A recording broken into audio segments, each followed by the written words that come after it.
All right, hello, welcome back to my coverage of the 2023 Scrabble Players Championship held in Las Vegas last month. This is round 23, and I am on the brink of qualifying for the finals in this round. There are 6 remaining rounds, and if I win this game, it's almost guaranteed that I will have a spot in the finals. But I will need to win 2 games to be uh, sure of making the finals. So I'm rematching against Eric Goldstein.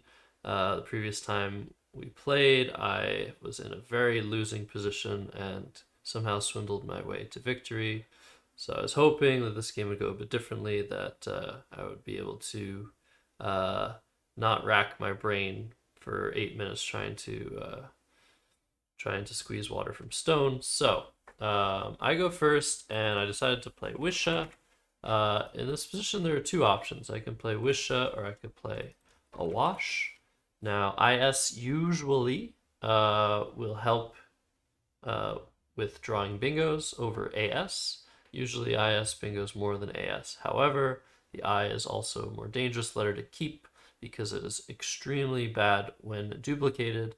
And the other difference between the play of Wisha and Awash is that I'm putting this S in the double double, but I'm only giving Eric 4 letters to play through, whereas with Wisha, I'm giving an I to play through and 5 letters as well to play through total.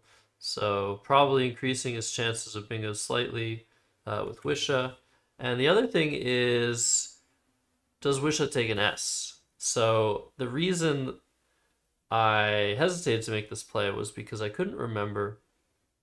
I was very unsure, but I figured that if I was asking myself the question, I would need to really, really consider hooking an S onto Wisha if I needed to, or if I thought it would be the correct play. So yeah, definitely was already in an uncomfortable position slightly just making this play. So I think not knowing the hook, I probably should have just played Awash just to limit the potential of me accepting a phony S hook if it is phony or losing my turn to a phony S hook versus not playing an S hook if it is valid and yeah, losing some ground that way. So indeed, Wisha does not take an S. It is an interjection, an Irish interjection. So that and Haika, I believe, those are the 2 5-letter words ending in A that are similar that seem like they should take an S that don't. So yeah, Wisha comes down, and Eric decides to play coupons, play long, get rid of his duplicate O's as you, and I draw a bingo. And wouldn't you know it, the highest scoring spot for the bingo could be with Wishas for 72. Luckily for me, I have a 70-point spot for it that is less dangerous than the 72-point spot. So that is what I did. I took the 70-point spot. Good for me because Wishas is not valid. And in this position, very surprisingly, after I hesitated a little bit because of the Wishes positioning, Eric holds the play and challenges. Agnosia being a valid word, it's pretty high probability. He just didn't recognize it, so he wanted to keep me honest. And yeah, if you don't recognize a high probability word, you should probably challenge it at this level. So unfortunate for Eric, and I'm already up 81 points. I draw this very interesting rack here. I have some options. I can play Ox for 52. That's the highest scoring option. I can play Fox for 44, and I can play Gox. I decided to play Gox, get rid of the G, score 10 fewer points, but not open the K column. So the play of Ox would allow for bingos to fit on the K column, high scoring plays as well. That would further open the L column, and it would keep 5 consonants, forcing me to exchange way more often. So I decided I would play Gox instead. The 3 plays are very close in valuation, Ox, Gox, and Fox. So I'm okay with my choice here. Eric plays Fed, and in this position, I immediately spotted this cool play of Aquafit, which I would have made if it weren't for the fact that I was ahead over 100 points. And Aquafit opens, of course, this massive triple triple through this T. So I decided I couldn't stomach playing Aquafit.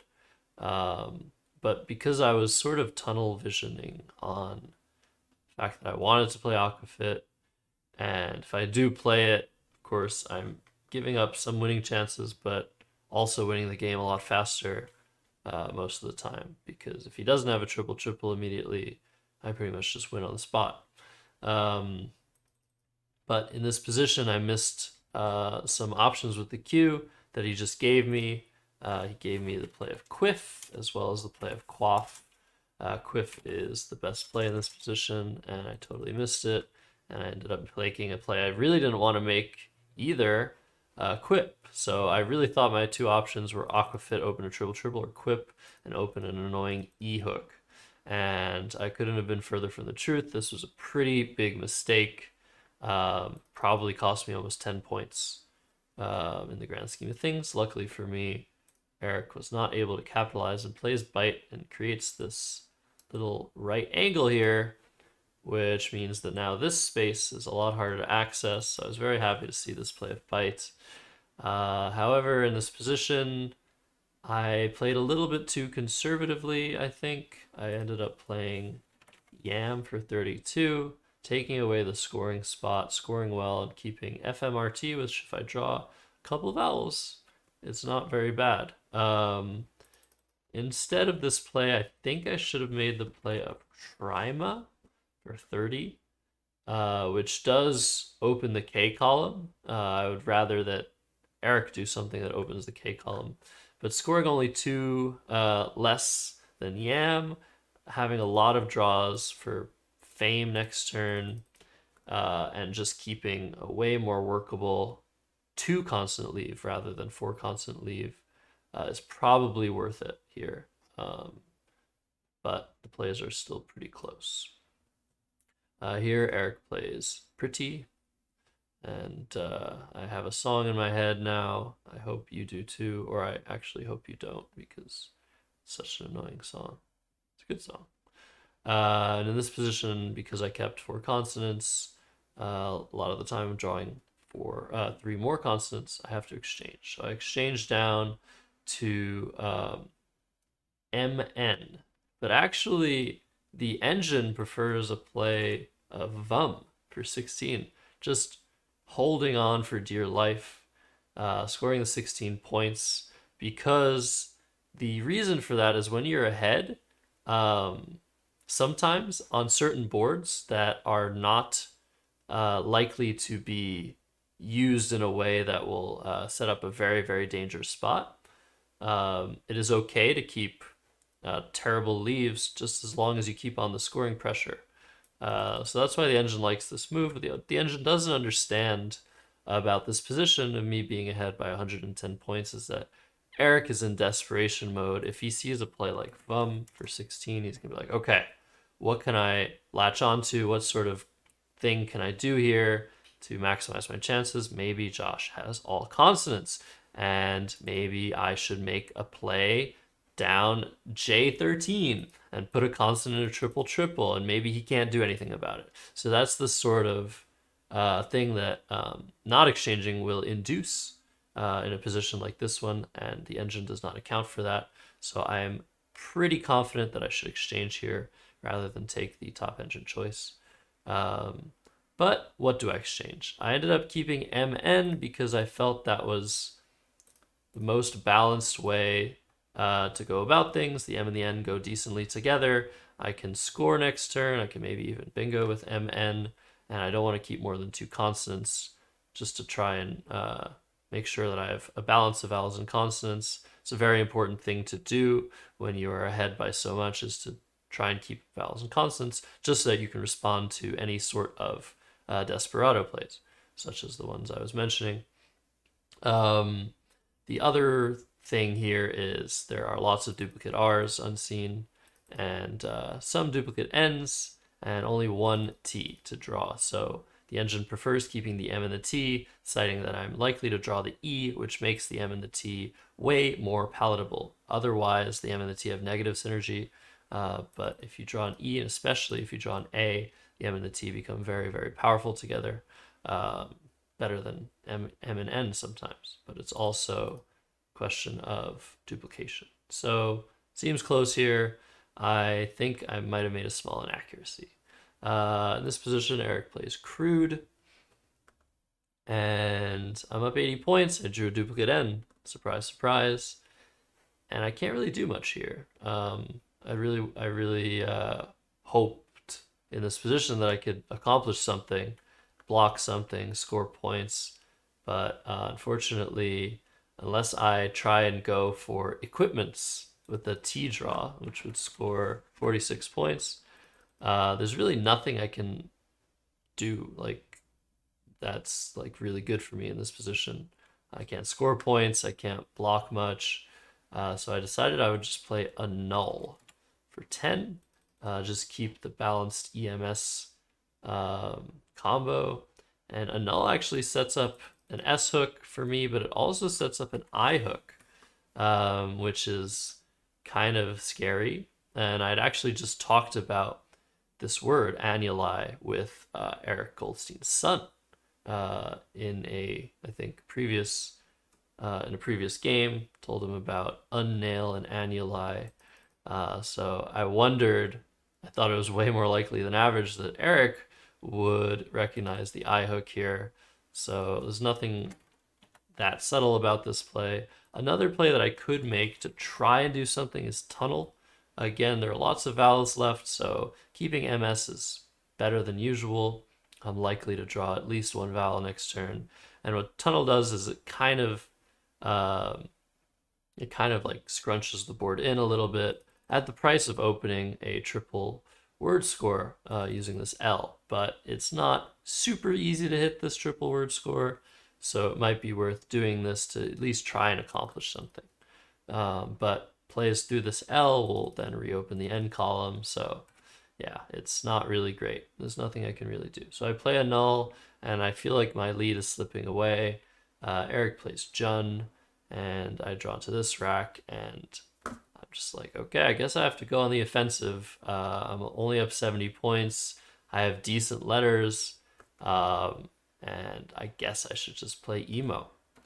I was really not a fan of this move. Just why would I create such a dangerous hook for my opponent? But 27 points. If I don't score points, I'm risking the game. So I decided I would take the equity play of emo and just hope that next turn I could just play down from the O column and calm things down a little bit. Lucky for me, Eric does not have anything good. He plays Van. In this position, I draw into Roselle. There's nowhere to play that, so I decide to just part with my S, deal with the danger on the O column that I just opened, take a plus 100-point lead, or more than 100-point lead, and just try and run away with it. Agnosias is still a thing. There's still annuli plays possible, Bingos from the C, so things aren't over, but lucky for me, Eric again not drawing what he needs, plays Oka, and here I decide just to play Zori and annuli, thinking that, okay, what's the worst that can happen after this? Maybe a play with Zoris that opens the 15 row. Maybe a play with Zoril that opens the 15 row, but I mean, I gotta score the points. There's nothing in this position that scores anywhere close to Zorai and keeps anything decent. AIU is not decent. It's not very good at all, but this is the best I can do in the position, and I need to keep scoring. This position, Eric plays Tide, and here the Loka hook is available, but I decide to forego it for one turn. I now draw the last L, so I'm really not super worried about the play of Zorai backfiring. I decide to play Fur. And here Eric has this rack, and for the second time in 3 rounds, my opponent who is down by a ton of points, draws the second blank after holding on to one of them. And this is not what they need. They need to not draw the blank, bingo, and draw the second blank to give themselves the best chance. So once again, this is a position where you could consider exchanging the blank back into the bag, trying to bingo a second time. In this position, Eric plays Urinated, which is not the best play. There are so many options with AEINT blank blank, and Eric realizes he's pretty boned in this position because he has both blanks and he's down 143, so he just plays Urinated. He was a little bit rattled in the situation. Who wouldn't be? He was fighting for his life. He needed to win all 6 games to have a chance to make the finals. But he does have an 82-point play of Jauntiest, which is really cool. And he could also consider playing for 43, which gives him maybe a better chance. Brings the game within 100 points. Maybe he can draw a massive play, making Veined or Veins. But he's pretty much done here. So Urinated comes down. And I have Trivial on my rack in order to play it. So I decided to just leave one in the bag and play Vile and Loka. And here, Eric empties the bag with Vang and draws into this rack, BDEHRST, which is a rack that only has one vowel. So it is a rack that I am not worried about in the slightest. What I do notice is that he has the play of Shred and Vangs. And if I can, I would like to block that. In this position, the best endgame is playing Kite for 28, setting up. Well, it doesn't really set up. I thought it set up RA. The reason this is the best play is it just scores 28 and allows me to go out next turn. Oh yeah, this is where it allows me to go out. OAR for 21 points. So that's 49 points in 2 turns. If he plays Shred, that's 48. So in the end, I will be gaining 9 points in this endgame. But I wanted more. I decided that maybe I should play Okier and keep TI. I was like, no, you know what? Let's play TUI here. And I expect that Eric is probably not tracking, or maybe he's tracked improperly, or he doesn't really care about this endgame because I think his chances of making the finals are over. So let's try to siphon off a little bit more spread. This is not even close to the best play because all Eric needs to do now is block Okier, and I actually don't have an outplay. So something like Rebid, or Rebids is possible here, but instead Eric decides to play SH and Zorize to just score points and maybe try to score more in the next 2 turns. And unfortunately for him, that leaves me with Okier for 30, and I win the game 422 to 303. After, yeah, not the, I guess not the most accurate game on my part. Quip was a really bad play, and Yam, I think, was really not the right thing to do in the position. And there are a lot of other interesting decisions that I didn't really like making. Lots of marginal things to consider. But all in all, of course, I just won a turn early on and took a really, really strong lead. So it was pretty easy to hang on to that lead, luckily for me. So yeah, that's round 23. After this round, my total spread, let's X this out. My total spread goes from 944 to 1063. And if you noticed, Jackson has just lost a game to Joey Malik. So putting him 2 games behind me, which might not actually be good for me because I probably wanted Jackson to win. 1063. Because if Jackson wins, it makes it so much harder for Kevin or Joey or Rafi or Carl to catch either of us. But it was still good to have a 2-game lead on the field, and I sort of started to wish that the format were different and that this was just a straight tournament. Person with the best record at the end wins, but alas, I came in knowing what the format was. Now I'm actually in first place, and I have the highest spread among the top 6.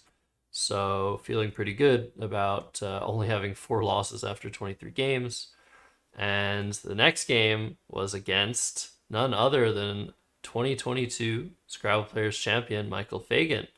Yeah, so I was wrong. I thought I was playing Carl after this Eric game.